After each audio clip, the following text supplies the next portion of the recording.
Cabinet లో మొన్న fine rice అంటే సన్న బియ్యం ఇవ్వాలనే లక్ష్యంతో మిడ్ డే మధ్యాహ్నం భోజనం ఇవ్వాలని నిర్ణయం మొన్న మేము ప్రతిపాదిస్తే ఇమ్మీడియట్ గా నాణ్యమైన బియ్యం అండ్ ఫైన్ రైస్ ఇద్దామని నిర్ణయించుకున్నాం అధ్యక్ష.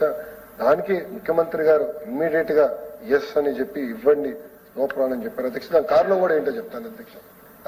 మెగా పీటీఎం మీటింగ్ మేము గౌరవ ముఖ్యమంత్రి గారితో బాపట్ల ప్రభుత్వ పాఠశాలకు వెళ్ళాను. గౌరవ ముఖ్యమంత్రి గారు కింద కూర్చుని పిల్లలు ఏం తింటారో ప్రతిరోజు అదే భోజనం మేము గౌరవ ముఖ్యమంత్రి గారికి ఇచ్చాం అధ్యక్ష. వేరే భోజనం సెపరేట్ ఇంటి నుంచి క్యారేజ్ రాలే ఏనాల పిల్లలు ఏం తింటారో అదే ఇచ్చాం అధ్యక్ష.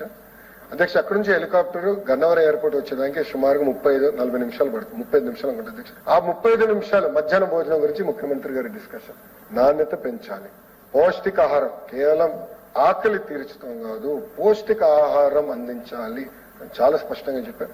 అది అయిన తర్వాత అధ్యక్ష సెక్రటరీ గారి ఆధ్వర్యంలో ఆ రోజున వెళ్ళకపోయాను. సెక్రటరీ గారి ఆధ్వర్యంలో పెద్ద ఎత్తున వర్క్ షాప్ ఏర్పాటు చేసి లోకల్ గా కొన్ని దొరుకుతాయి అధ్యక్ష. ఉత్తరాంధ్రలో ఆకుకూరలు లోకల్ గా పండించంటే ఈజీగా దొరికితే ఎక్కువ ఖర్చు అవుతుంది అధ్యక్ష. సో లోకల్ మెనూస్ మీరు ఏర్పాటు చేయండి.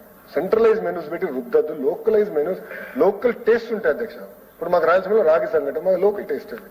అట్లా ఒక్కొక్కరికి ఒక టేస్ట్ ఉంటే దాని ప్రకారం తయారు చేయాలని న్యూట్రిషన్ ఎక్స్పర్ట్స్ పెట్టి చేశాం. సో మిడ్ డే మీల్స్ కూడా బలోపేతం చేసే బాధ్యత మన ప్రభుత్వం తీసుకుంటుంది అధ్యక్ష.